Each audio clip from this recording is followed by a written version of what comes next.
¿Por qué permanecemos, pues, inertes? ¿Qué es lo que los hombres de bien desean? ¿Qué es lo que quieren conseguir? ¿Es la vida tan preciada o la paz tan dulce como para ser comprada al precio de las cadenas y de la esclavitud? Dadme la libertad o dadme la muerte.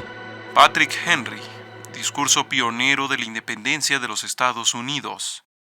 El discurso es un emblema que enmarca grandes momentos de la historia y de la ficción. Dice una famosa frase: una imagen dice más que 1000 palabras.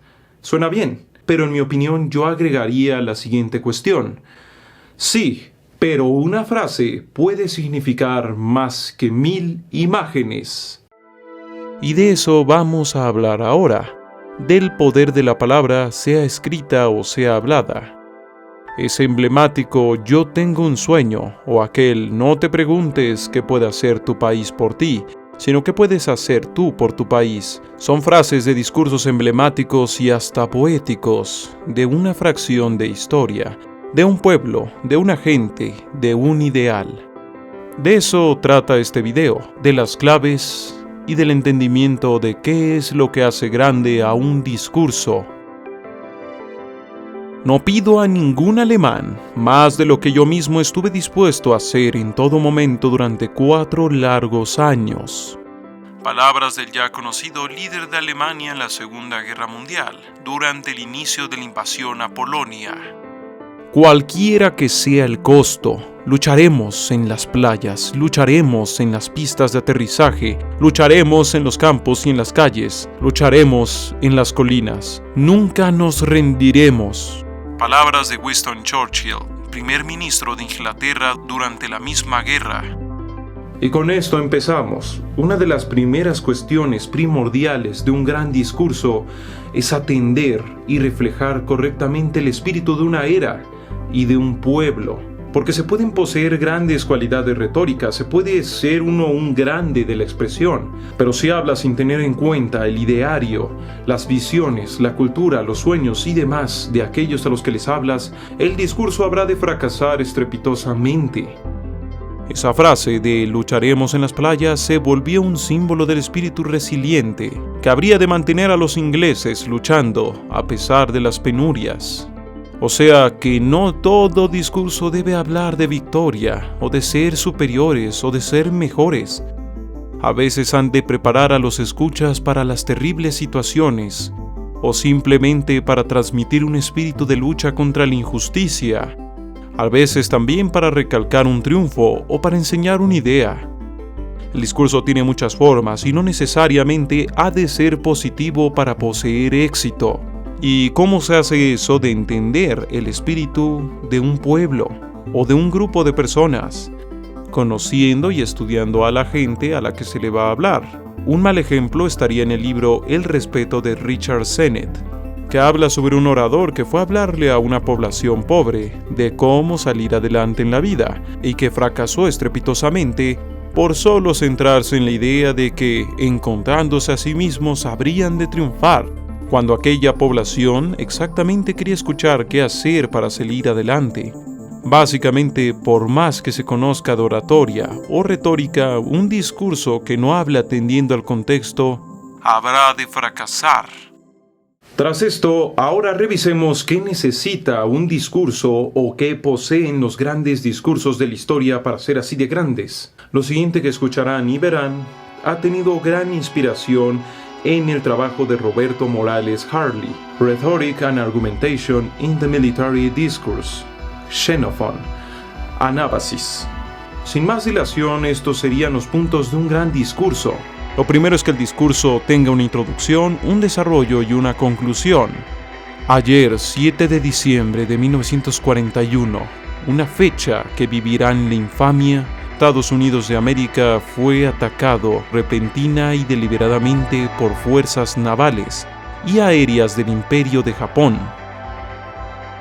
Aquí, como vemos, la introducción puede ser tan poderosa que en sí misma nos anticipe con exactitud lo que va a decir el discurso.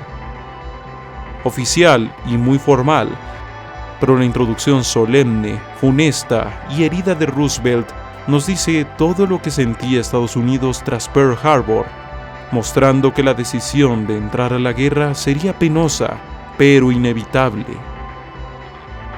Fundamentalmente es esto de decir que vivirá en la infamia, ya que esto le añade a ese discurso todo el peso de la historia sobre sus palabras.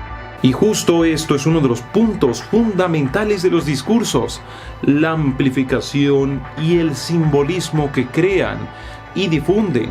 Por esto, en un buen discurso habremos de escuchar que hasta un partido de fútbol, la presentación de un examen, prácticamente cualquier cosa nos cambiará la vida, le dará un nuevo orden a nuestras memorias, pesará para siempre en la historia de nuestro apellido, o básicamente nos representará y será la primera gran victoria de una larga sucesión de victorias en nuestra vida. Básicamente, no hay mejor lugar para la grandilocuencia que el discurso. Para lograr esto de poner cosas como la historia, el espíritu, la voluntad, los dioses, el destino y otras tantas cosas más dentro del discurso, no hay que temer a argumentar, señalar hechos, ejemplos y usar las llamadas figuras retóricas para que nuestro discurso sea congruente y creíble, por tanto, confiable. La nación no está solo constituida por los vivos, de ella forman parte también quienes ya han muerto y quienes aún han de nacer. Así pues, esta ingente responsabilidad nos corresponde como herederos del pasado y como garantes del futuro. Robert Blythe Barden, primer ministro de Canadá durante la Primera Guerra Mundial. Aquí, como vemos, está pidiendo algo grande y está utilizando símbolos y palabras magnánimas, pero todo siguiendo una lógica, todo creando nuevos valores, nuevas ideas y sobre todo nuevas posibilidades dentro de las mentes de aquellos que lo reciben. Y es que en esta etapa del desarrollo, uno de los principales puntos es la revalorización, así como la creación o la sugerencia de una nueva realidad. Es en esta parte del discurso donde la derrota se transforma en victoria, el dolor de una nación en lucha por justicia, la juventud, y así una serie de largas transmutaciones comunes de los discursos. Por ejemplo, Aníbal le decía a sus soldados en un discurso: «No han creado los dioses inmortales, arma más poderosa que anime a la conquista que el desdén por la muerte». De este modo convertía los peligrosos retos que habría de sobrevivir su ejército no en miedo, sino en una sensación de poder. Por su lado, Juan VIII de Constantinopla se refería a los atacantes musulmanes de la ciudad como el enemigo de nuestra fe. Así, el enemigo no solo era un invasor, también era algo mucho más grande y más trascendental. Su lucha no solo era terrenal, sino también espiritual. Para todo esto ya mencionado, también vale la anticipación, que es responder contraargumentos antes de que se den, para dar más fuerza al discurso que se está dando. Alejandro Magno diría: «A quienes permanezcan conmigo les convertiré en la envidia de aquellos que regresen». De este modo atacaba a aquellos que querían abandonarle en su búsqueda de más conquistas y ofrecía argumentos a favor a aquellos que le siguieran. Ya por último, la conclusión puede ser hasta superflua si la introducción o el desarrollo han logrado generar o ser en sí representaciones simbólicas de un sentimiento, una idea e incluso una orden, como Xenofante, que tras haber dado todo en un gran discurso simplemente termina con algo como: «Y yo, si ustedes quieren moverse hacia esto, estoy dispuesto a seguirlos, y si ustedes me nombran para dirigir, de ningún modo alego la edad, sino que creo estar en la plenitud de mis fuerzas para alejar de mí los males».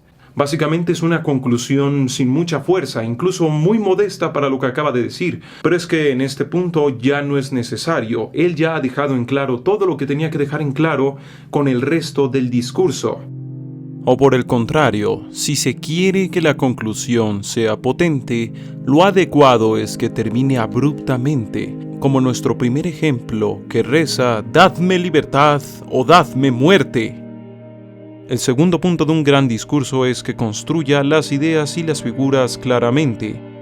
Un buen discurso crea figuras que vendrían siendo los amigos, los aliados, las identidades, los líderes y hasta las deudas históricas. Todas esas cuestiones llevan impresas un gran valor. Todas esas cuestiones llevan impresas un gran valor y al mismo tiempo una formación de una realidad. Es decir, si en un discurso tú creas la figura retórica del líder alrededor tuyo, tú lo estás dando a entender en tu discurso.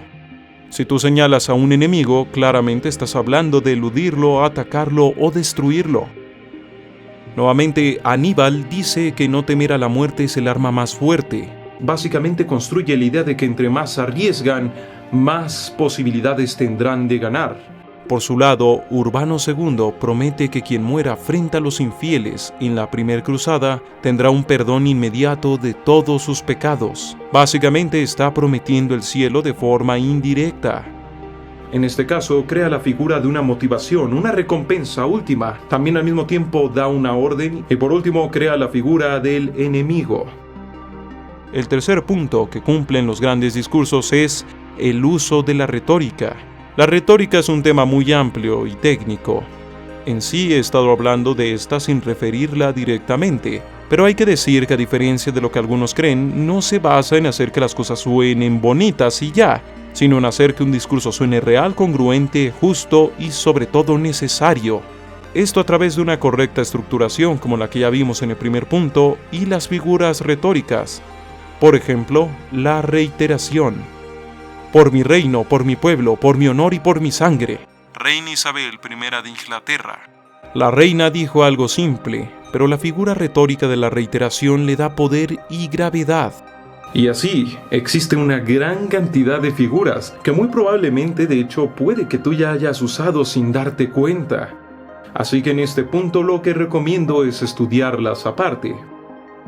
El cuarto punto es que las ideas o las frases del discurso son reproductibles. A menudo los grandes discursos no se recuerdan en su totalidad, sino que se recuerdan grandes frases o planteamientos de ellos. Ahí está de buen ejemplo ese discurso del pequeño punto azul pálido de Carl Sagan, que solo con el simple título ya nos presta una poderosa imagen mental que nos transmite la pequeñez de la Tierra. O por otro lado, el Yo tengo un sueño de Martin Luther King Jr., que aún hoy día se sigue repitiendo como un símbolo del anhelo de justicia de una población entera. Si un discurso no posee algo así, es muy probable que no vaya a ser recordado ni vaya a ser difundido. Esto es uno de los puntos fundamentales de cualquier discurso, incluso del discurso ya entendido como aquello que versamos con todas nuestras expresiones públicas. Por eso términos como posmodernidad, millennial, jamparte, etc. tienen gran éxito en llegar a muchas poblaciones porque resumen mucho de un discurso. Cuando hablamos del discurso nuevamente como un grupo de ideas que vamos exponiendo por ahí y por allá cada que hablamos en público. Para terminar diré lo siguiente, esta es la anatomía de un gran discurso, quizá por gusto o quizá porque un día la fortuna te llame o te abandone, usarás esto que has oído, y dirán algunos que el discurso es frívolo, pero en ocasiones solo la palabra puede romper la piedra, y otros graznarán que en la era de Internet nada prevalece y todo se olvida, pero la grandeza de las voces a menudo conquista de entre la confusión y el barullo. Pues ¿no es acaso la palabra el primer bloque con el que construimos la historia? Esta es la anatomía de un gran discurso. Espero pues sirva siquiera como recurso para pasar el rato.